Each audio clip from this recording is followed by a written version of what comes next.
তো আজকে আমি তোমাদেরকে পড়াবো অক্সিডেশন এবং রিডাকশন। তো অক্সিডেশনকে বাংলায় জারণ বলা হয় এবং রিডাকশনকে বাংলায় বিজারণ বলা হয়। তো এখানে প্রথম যে পয়েন্টটা আসছে সেটি হচ্ছে অক্সিডেশন। অক্সিডেশনের ক্ষেত্রে হয় অক্সিজেনের সংখ্যা বাড়ে, হাইড্রোজেন ও ইলেকট্রনের সংখ্যা কমে।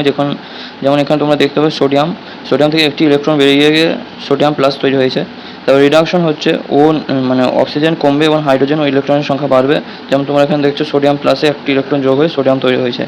তারপর রিডক্স রিঅ্যাকশন কাকে বলে? যে সকল রিঅ্যাকশনের অক্সিডেশন এবং রিডাকশন একসঙ্গে ঘটে তাকে বলা হয় রিডক্স রিঅ্যাকশন। যেমন তোমরা এখানে দেখতে পাবে Na থেকে Na প্লাস তৈরি হয়েছে এবং অক্সিডেশন হয়ে, এবং Cl থেকে Cl মাইনাস তৈরি হয়েছে রিডাকশন হয়ে, অর্থাৎ এখানে Na প্লাস Cl NaCl তৈরি হয়েছে। এটা হচ্ছে একটি রিডক্স রিঅ্যাকশন। তারপর যে পয়েন্ট আসছে সেটা হলো অক্সিডেশন নাম্বার। অক্সিডেশন নাম্বার হচ্ছে যে ধরো কোনো একটি কম্পাউন্ড নিলে সেই কম্পাউন্ডের ভিতরে ধরো কোনো একটি অ্যাটমের অক্সিডেশন নাম্বার বের করবে, তাহলে সেই অ্যাটমের সবকটি বন্ড ভেঙে দিলে তার উপর যে চার্জ রয়ে যায় সেটাকে বলা হয় অক্সিডেশন নাম্বার। যেমন ধরো তুমি CO2 নিলে, তাহলে CO2তে যে CO2 রয়েছে সেখানে কার্বনের যদি আমরা বের করতে যাই, কার্বনের আমরা 4টে বন্ড ভেঙে দেওয়ার পরে যে চার্জটা আসবে +4, সেটি হচ্ছে ওর অক্সিডেশন নাম্বার। এর 3টে রুলস রয়েছে। একটি হলো যে কোনো এলিমেন্ট যদি তার এলিমেন্টারি অবস্থায় থাকে, যেমন ধরো হাইড্রোজেন কিন্তু আমরা হাইড্রোজেন হিসাবে পাই না, H2 হিসাবে পাই, ও অক্সিজেনকে আমরা O2 হিসাবে পাই, N2 পাই, S8P4, এইসব জিনিসগুলো, এইগুলোর ক্ষেত্রে এলিমেন্টের ক্ষেত্রে যদি I2 S8P4 এরকম এলিমেন্টারি অবস্থায় যদি আমরা পাই, তাহলে সেগুলি অক্সিডেশন নাম্বার 0 হবে। এটি কিন্তু খুব একটা ভাইটাল পয়েন্ট ছিল। তারপর 2 নম্বর পয়েন্ট যেটি হচ্ছে, ধরো কোনো একটি আমরা যেগুলো অ্যালকালি মেটালস বলি, অর্থাৎ ক্ষার ধাতু যেগুলোকে বলি, তাদের ক্ষেত্রে হবে +1। তারপর যাদেরকে আমরা ক্ষারীয় মৃত্তিকা ধাতু বলি তাদের হবে +2। হ্যালোজেনের ক্ষেত্রে হবে -1। তারপরে যে অক্সিজেনের যে 3টে অবস্থা থাকে, অক্সিজেন যদি নর্মালি থাকে অক্সিজেন, তাহলে সেটি -2 হয় এর অক্সিডেশন নাম্বার। কিন্তু পারঅক্সাইড অর্থাৎ অক্সিজেন যদি বন্ড থাকে তাহলে সেটি -1 হবে। সুপার অক্সাইডসের ক্ষেত্রে -1/2 হয়। তারপর এখানে অক্সিডেশনের যে কীভাবে বের করতে হয় একটি বেশ মানে ভালো একটা, এটা করার জন্য কোয়েশ্চেনের দরকার হয়। সো আমি একটা যদি তোমাদেরকে কয়েকটি কোয়েশ্চেন খুঁজে এই চ্যাপ্টারে কিছু টপিক রয়েছে যেগুলো আমি তোমাদেরকে সেই কোয়েশ্চেনের উপর ভিত্তি করে দেবো, তাহলে হয়ে যাবে, সেগুলো টপিক হিসাবে হয় না। সো তারপরে যে some exceptional cases of oxidation number. So এখানে এই সবগুলো থেকে বেশিরভাগ কোয়েশ্চেন আসে, কারণ এইগুলো এক্সেপশনাল কেস। সো H2SO5 এর এসের অর্থাৎ সালফারের যদি তোমরা দেখো তাহলে সেটি হবে +6। তো এখানে আমি ব্র্যাকেটে লিখে দিয়েছি, এটাকে ক্যারোস অ্যাসিড বলা হয়। পরীক্ষায় দিয়ে দিতে পারে যে ক্যারোস অ্যাসিডে সালফারের অক্সিডেশন নাম্বার কত, তো সেখানে তোমাকে লিখতে হবে +6টা করতে হবে। আমি ওপরে দেখো স্টার দিয়ে রেখেছি, অর্থাৎ যার উপর স্টার দিয়ে রেখেছি সেই তার ওটা অক্সিডেশন নাম্বার। তো CrO5 এখানে Cr এর হচ্ছে +6, K3CrO8 এর +5, C3O2 এখানে 1.33, Br3O8 এর 16/3, H2S2O8 এটা খুবই ভাইটাল একটি এক্সাম্পল। এটি মানে পরীক্ষায় মানে HS লেভেলে এটি খুব ভালো একটি প্রশ্ন।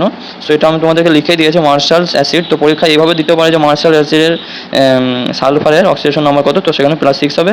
Na2S4O6 এখানে 2.5, HN3 এটা কিন্তু NH3 নয়, এটা HN3, সো এখানে হবে -1/3। এটি কিন্তু খুবই মানে জটিল একটি পয়েন্ট, এটি ভুলে যেতে পারো তোমরা।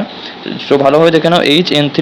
তারপর CaOCl2 এখানে ব্লিচিং পাউডার বলা হয়। এটা পরীক্ষায় ব্লিচিং পাউডার বলে দেয়, এভাবে মানে উল্লেখ করে দেয় না। সো এটা তোমাদেরকে মনে রাখতে হবে, এখানে একটি -1 হয়, একটি +1 হয়। ঠিক আছে, এখানে একটি -1 হয়, একটি +1 হয়, মানে দুটি Cl দেখছো তোমরা, Cl এর এটা। সো Cl এর এটা দুটিই হয়, -1 +1। তারপর Fe3O8, সেখানে Fe3O8 এর এটি ওই FeO আর এটা হচ্ছে Fe2O3। সো এইভাবে ভেঙে নিয়ে তারপরে একটি +2 হয়, FeO তে +2 হয় আর Fe2O3 তে +3 হয়। সো তারপর যে পয়েন্ট আছে সেটা হচ্ছে অক্সিডাইজিং এজেন্ট অর অক্সিডেন্ট এবং reducing agent. So oxidising agent হলো যে নিজে রিডিউস হবে এবং অপরকে অক্সিডাইজ করবে। এটা কিন্তু ভালোভাবে তোমাদেরকে মনে রাখতে হবে যে নিজে রিডিউস হবে, যে অক্সিডাইজিং এজেন্ট হবে সে নিজে রিডিউস হয়ে অপরকে অক্সিডাইজ করবে, এবং যে রিডিউসিং এজেন্ট হবে সে নিজে অক্সিডাইজ হয়ে অপরকে রিডিউস করবে। সো এখানে তোমরা দেখতে পারো H2 + Cl2। সো এখানে H2 কিন্তু অক্সিডেশন হয়েছে, H2 অক্সিডেশন হয়েছে এবং H+1 তৈরি হয়েছে। তোমরা এখানে দেখতে পারো যার অক্সিডেশন নাম্বার হচ্ছে +1। আর Cl2 রিডাকশন হয়েছে এবং Cl- হয়েছে। সো এখানে H2 যেহেতু দেখতে পারো অক্সিডেশন হয়েছে, H2 এর অক্সিডেশন হয়েছে, সো এটি রিডিউসিং এজেন্ট, এবং Cl2 রিডিউস হয়েছে সেই জন্য এটি অক্সিডাইজিং এজেন্ট। ঠিক আছে, তারপর যে পয়েন্ট আসছে সেটি হলো range of oxidation state. So এটাও পরীক্ষায় খুবই কোয়েশ্চেন, মানে খুব একটি ভালো প্রশ্ন এটা। মানে তোমরা বিভিন্ন প্রকার টেস্টে দেখতে পাবে, যে টেস্ট যেগুলো নেওয়া হয় তাতে দেখতে পেতে পারো range of oxidation state. So এটি একটা পয়েন্ট হলো ফর থার্ড পিরিয়ড অনওয়ার্ডস, অর্থাৎ থার্ড পিরিয়ডের পরে পি ব্লক যেগুলো আছে, পি ব্লকে যেগুলো আছে, থার্ড পিরিয়ডের পরে যে পি ব্লকগুলো আছে তাদের ক্ষেত্রে n-8 টু n, ঠিক আছে। n মানে কি? n মানে হচ্ছে নাম্বার অফ ভায়োলেন্স ইলেকট্রন, ঠিক আছে। তারপরে যে পয়েন্টটা আছে সেটা হচ্ছে টাইপস অফ রিডক্স রিয়াকশন। এটি খুব একটি সুন্দর পয়েন্ট, এটি তোমাদেরকে ভালোভাবে বুঝে রাখতে হবে, কারণ এগুলি অর্গানিক কেমিস্ট্রিতে খুব ভালো একটা কাজে আসে। সো এখানে দেখতে পারো কম্বিনেশন, প্রথম যে পয়েন্ট আছে কম্বিনেশন, অর্থাৎ Ca ও O2 একটি দুটো যোগ হয়ে CaO তৈরি হয়েছে।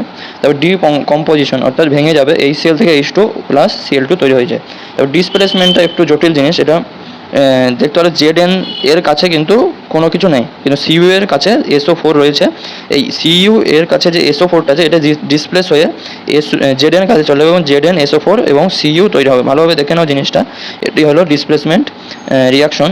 সো তারপর দেখতে পারো ডিসপ্রপোর্শন, অর্থাৎ এক্ষেত্রে H2O2 যেখানে দেখছো এখানে O এর অক্সিডেশন নাম্বার কিন্তু -1 রয়েছে, কিন্তু এখানে দুটি যৌগ তৈরি হয়েছে, একটা H2 একটা O2।